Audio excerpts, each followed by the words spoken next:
Hello everyone, welcome to खुशी की दुनिया। खुशी की दुनिया में आपका बहुत बहुत स्वागत है। मैंने ये बात तो बहुत सुनी है कि मैनेजमेंट स्किल्स या फिर लीडरशिप स्किल्स बचपन से ही, यानी कि जब हम स्कूल में होते हैं वहीं से ही डेवलप होना स्टार्ट हो जाता है। क्योंकि स्कूल इस तरह के इवेंट्स ऑर्गेनाइज करते हैं और उनको मैनेज करने की जिम्मेदारी बच्चों पर डालते हैं ताकि वो स्किल्स डेवलप हो सके। और ज़रा सोचिए कि स्कूल को भी लीड कर रहा होगा कोई, वो प्रिंसिपल जिन्हें है ना केवल टीचर्स को मैनेज करना रहता है बल्कि पेरेंट्स को और स्टूडेंट्स की भी सारी जिम्मेदारियां उन्हीं पर होती है। ज़्यादातर लीडरशिप की बातें हमेशा बिजनेस से जुड़ी होती है। एक स्कूल में लीडर की बातें बहुत ही कम सुनी गई है क्योंकि बिजनेस करने से बहुत मुश्किल होता है बच्चों को पढ़ाना, और इसीलिए सक्सेस पाने के लिए एक स्कूल प्रिंसिपल में बेस्ट स्किल होनी ही चाहिए। तो आज की समरी इसी बारे में है। तो चलिए स्टार्ट करते हैं आज की समरी। तो आज की बुक समरी है creating a successful leadership style, जिसे लिखा है चार्ल्स बॉनके ने। चार्ल्स बॉनके एक इंग्लिश टीचर थे। उन्होंने एक असिस्टेंट प्रिंसिपल और हाई स्कूल प्रिंसिपल के तौर पे भी काम किया है।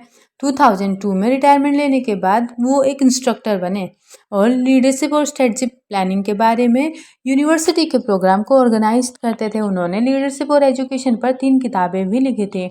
चार्ल्स के मुताबिक एक अच्छा प्रिंसिपल ये जानता है कि स्कूल काम को कैसे हैंडल किया जाए, जिसमें स्कूल की प्रॉब्लम, शिकायतें, खराब परफॉर्मेंस करने वाले टीचर्स, मोटिवेशन आदि शामिल है। इस समरी में हम सीखेंगे कि नए स्किल्स को मास्टर्स कैसे बने ताकि पूरे स्कूल के लिए आप एक इंस्पिरेशन बन सके। तो चलिए लीडरशिप को एक नए प्रोस्पेक्टिव से समझते हैं और शुरू करते हैं आज की यह audio book summary, creating a successful leadership style by Charles. तो क्या आप जानते हैं कि एक स्कूल प्रिंसिपल्स की कितनी जिम्मेदारियां होती है? एक प्रिंसिपल की जिम्मेदारी है अपने टीचर को गाइड करने, स्कूल पे राउंड पे जाना, सबके प्रॉब्लम को दूर करना, ईमेल का जवाब देना, बच्चों के पेरेंट्स से मिलना और बच्चों की ज़रूरतों पे ध्यान देना। क्या आपको लगता है कि इस प्रिंसिपल्स के पास में खुद की परफॉर्मेंस को एवेल्युएट करने के लिए टाइम बचता होगा? बिल्कुल नहीं। एक प्रिंसिपल को स्पेसिफिक गोल्स और प्लान्स को फॉलो करते हुए लीड करना चाहिए। जो लीडर थोड़ा रुक करके अपने बिहेवियर पर गौर नहीं करेगा तो वो कभी दूसरों को इंस्पायर नहीं कर पाएगा। चार्ल्स बर्निके ने ये बुक इसलिए लिखी क्योंकि स्कूल लीडर का एक मजबूत स्ट्रॉन्ग परफॉर्मेंस होना ज़रूरी है। वो प्रिंसिपल्स को रोल मॉडल बनना, बेहतर तरीके से हर बात को सुनना, अपनी कमजोरियों को एक्सेप्ट करना, अपनी टीम को आगे बढ़ाना और सबसे ज़्यादा मायने रखने वाली चीज़ों पर फोकस करना सिखाती है। स्कूल एक फैमिली की तरह होता है। अपनी फैमिली का सक्सेसफुल हेड बनने के लिए आपको समरी में दिए गए स्किल्स को सीखना चाहिए।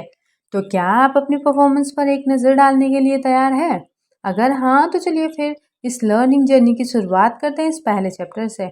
Always be a role model. बहुत मशहूर कहावत है, action speaks louder than words, यानी कि आप क्या करते हैं वो आपके शब्दों से ज़्यादा ताकतवर होता है। इसीलिए बोलने से बेहतर है कि आप किसी चीज़ को करके दिखाएं। जब आप एक लीडर की पोजीशन पे होते हैं तो ये ध्यान रखिए कि जिन लोगों को आप लीड कर रहे हैं वो आपके हर कदम पर नज़र रखे रहते हैं। इससे कोई फर्क नहीं पड़ता कि आपने उन्हें कितने वादे किए हैं, सिर्फ इस बात से फर्क पड़ता है कि आखिर में आप क्या करते हो। जब आप एक स्कूल के लीडर बनते हो तो आपका सबसे पहला काम होता है वहाँ के सिस्टम को समझना। ये हो सकता है कि आपको उस सिस्टम में काफ़ी कमियां दिखी होगी। आपको टीचर्स और स्टूडेंट्स को ऐसे इंस्ट्रक्शंस देने होंगे जिससे उन दोनों का फायदा हो। स्कूल के साल के बीच में मिस्टर थाईलैंड को टीचर से असिस्टेंट प्रिंसिपल बना दिया गया। एक दिन जब उनकी सारी क्लासेस खत्म हो गई थी, प्रिंसिपल ने उनको नए स्टाफ मेंबर से मिलने के लिए बुलाया था। इस ग्रुप की जिम्मेदारी मिस्टर थाईलैंड की कंधों पे होने वाले थे। उन्होंने जिन टीचर्स के साथ में काम किया था वो बहुत टैलेंटेड थे, लेकिन उनमें से कोई भी ऑर्गेनाइज्ड नहीं था। मिस्टर थाईलैंड से पहले उस डिपार्टमेंट का कोई लीडर नहीं था। हर टीचर अपनी मनमर्जी करते थे। उनसे पहले जो असिस्टेंट प्रिंसिपल थी वो या तो सोते रहते थे या फिर अखबार पढ़ते रहते थे। वो एक अच्छा लीडर बिल्कुल भी नहीं था। मिस्टर थाईलैंड ने कई प्रॉब्लम्स को नोटिस किया, जैसे कि टीचर्स के पास में कोई ऑर्गेनाइज कोर्स या फिर सिलेबस नहीं था। अलग अलग क्लासेस में एक ही लेसन्स पढ़ाए जाते थे और इस पर किसी का ध्यान नहीं जाता था। सभी का काम करने का अपना तरीका था। टीचर्स को लगता था कि जब तक वो इंग्लिश में पढ़ा रहे हैं तब तक सब ठीक है। मिस्टर थाईलैंड ने कुछ प्रॉब्लम सॉल्व करने की कोशिश की। उन्होंने सब जगह एक ही लेसन प्लान को फॉलो करने की कोशिश की। एक ही लेसन प्लान फॉलो करने से सभी क्लासेस के टीचर्स एक दूसरे से तालमेल में रहने लगे और सभी बच्चे एक ही नंबर लाने लगे थे। इन लेसन प्लान्स की वजह से अब टीचर्स अपना खुद का टीचिंग स्टाइल बनाने लगे थे। हर एक टीचर को अपना डिलीवरी स्टाइल चुनने की आज़ादी थी। लेकिन सभी क्लासेस में एक दिन में सेम टॉपिक को पढ़ाना रहता था। मिस्टर थैलेंड टीचर्स के साथ में अक्सर मीटिंग्स किया करते थे।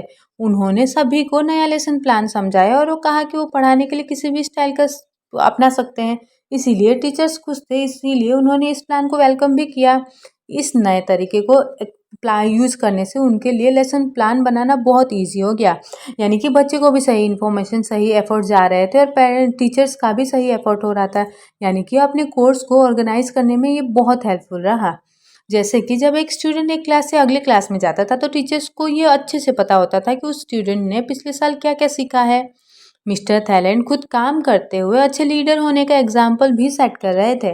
वो टीचर्स को सिर्फ इंस्ट्रक्शन ही नहीं देते थे बल्कि उनके प्रॉब्लम को समझ कर उसका हल भी निकालते थे। उनके लेसन प्लान के लिए सुझाव प्रिंट करते थे। मिस्टर थैलेंड ने दिखाया कि वो सच में उनकी परवाह करते थे और स्कूल की परफॉर्मेंस को बेहतर करने के लिए वो कुछ भी करने को तैयार थे। जब टीचर्स ने ऐसे असिस्टेंट प्रिंसिपल्स को देखा तो वो भी कंधे से कंधा मिला के चलने लगे। साथ ही स्टूडेंट भी अपने लेवल को इम्प्रूव करने की कोशिश करने लगे अच्छे से पढ़ करके। और एक अच्छा रोल मॉडल बनना बहुत मुश्किल होता है। ऐसा भी टाइम आएगा कि जब आपको गुस्सा आएगा और आप फ्रस्ट्रेटेड भी फील करोगे। स्कूल का स्ट्रेस आपकी घर की लाइफ पर भी असर डालता है। अगर आपका पार्टनर इस बात को समझता है तो आप लकी है, लेकिन अगर ऐसा नहीं है तो आपको अपने गुस्से को शांत करने का तरीका ढूंढना होगा। आपको कोई हॉबी या स्पोर्ट्स को अपना सकते हैं आप। नेक्स्ट चैप्टर है speak little listen a lot, यानी कि teachers reading, writing and speaking पर एफर्ट देते हैं। ऐसा स्किल जो सबसे ज़्यादा नज़रअंदाज किया गया है वो है लिसनिंग, यानी कि सुनना। बहुत से टीचर्स का ये मानना है कि स्टूडेंट के पास सुनने की एबिलिटी बचपन से ही होती है, लेकिन अगर आप एक क्लास में जाएंगे तो आपको ये समझ आएगा कि जो टीचर बोलते हैं वो बच्चों की समझ में ही नहीं आता है। जब उनसे सवाल पूछे जाते हैं तो उनको ये भी समझ नहीं आता कि वो पूछ क्या कर रहे हैं, पूछ क्या रहे हैं। कुछ टीचर्स भी अच्छे लिसनर नहीं होते। जब टीचर्स बच्चों से सवाल पूछते हैं और स्टूडेंट गलत जवाब भी देते हैं तो कई टीचर्स उस जवाब को एक्सेप्ट कर लेते हैं क्योंकि उन्होंने भी जवाब ठीक से नहीं सुना होता है। जब स्टूडेंट अपने कोर्स से अब कोई प्रॉब्लम अपने टीचर को पूछते हैं तो वो बच्चों की बातों को अनसुना कर देते हैं। इसीलिए लिसनिंग एक ऐसा स्किल है जिस पे स्टूडेंट्स और टीचर्स दोनों को काम करके इम्प्रूव करना होगा। कभी कभी एक पेरेंट भी टीचर के पास प्रॉब्लम लेकर के आ सकता है, पेरेंट्स गुस्से में हो सकता है। एक टीचर को उनको ध्यान से सुनना होगा ताकि वो सिचुएशन को अच्छे से हैंडल कर सके। उनको पेरेंट्स की प्रॉब्लम को समझना चाहिए, सहानुभूति रखनी चाहिए और प्रॉब्लम का सॉल्यूशन भी देना चाहिए। याद कीजिए जब आपने फ़ोन बिल की कंप्लेन करने के लिए कस्टमर सपोर्ट पे 10 कॉल किए थे और किसी ने आपकी बात नहीं सुनी। आमतौर पर कंपनियां एक स्ट्रिक्ट एक्शन देती है। जो एम्प्लॉयज़ कस्टमर की शिकायत करते हैं वो फॉलो करते हैं। इसीलिए जब वो आपके प्रॉब्लम को नहीं सुनते तो आपको गुस्सा आ जाता है। इसीलिए लिसनिंग एक बहुत इंपॉर्टेंट स्किल है। इसको हमें और एक एग्जांपल से सुन सकते हैं। जब एक स्टूडेंट कोई प्रॉब्लम लेकर के टीचर्स या फिर स्टूडेंट के पास आता है तो आमतौर पर स्टूडेंट्स अपने फीलिंग्स को अच्छे से एक्सप्रेस नहीं कर पाते हैं। एक सक्सेसफुल लीडर या फिर प्रिंसिपल को वो समझने आना चाहिए जो स्टूडेंट को समझाना चाहते हैं। उन्हें स्टूडेंट के बॉडी लैंग्वेज और साइन को समझ करके उसकी प्रॉब्लम को सॉल्व करना चाहिए। मिस्टर फ्राइजन मिडिल स्कूल के प्रिंसिपल हैं। वो लंच टाइम के दौरान स्कूल में राउंड पे निकलते थे। उन्होंने नोटिस किया कि कुछ बच्चे बुक्स पढ़ते पढ़ते सीढ़ियों पे लंच कर रहे थे। एक दिन मिस्टर फ्राइजन ने अपने बच्चों से पूछा, स्टूडेंट से पूछा कि वो सीढ़ियों पे खाना क्यों खाते हैं। एक बच्चे ने कहा उसको लंच खाना पसंद नहीं है। प्रिंसिपल ने देखा कि वो झूठ बोल रहा था क्योंकि उसके पास लंच बॉक्स था। प्रिंसिपल को बाद में समझ में आया कि कुछ बच्चे लंच रूम में खाना पसंद नहीं करते थे। उन्हें नहीं आया कि वो कुछ बच्चे शांत जगह में खाना पसंद करते और लंच रूम में बहुत शोर होता था। उन्होंने ये भी नोटिस किया कि कुछ बच्चों के दोस्त नहीं थे, इसलिए वो अकेले ही खाना खाते थे। इस प्रॉब्लम को सॉल्व करने के लिए मिस्टर फ्लाइजर ने स्कूल काउंसिल से इस बारे में बात की। वहाँ पे उनको ये सजेशन मिला कि कुछ ऐसे बच्चे होते हैं जो खाने के टाइम में पढ़ना भी पसंद करते हैं। पूरी समरी सुनने के लिए आप प्लेलिस्ट चेक कर सकते हैं और आपको कोई फीडबैक देना होगा तो भी आप कमेंट कर सकते हो और अगर कोई दूसरी समरी सुननी हो तो भी कमेंट कर सकते हैं। Thank you for listening this audio. Thank you so much.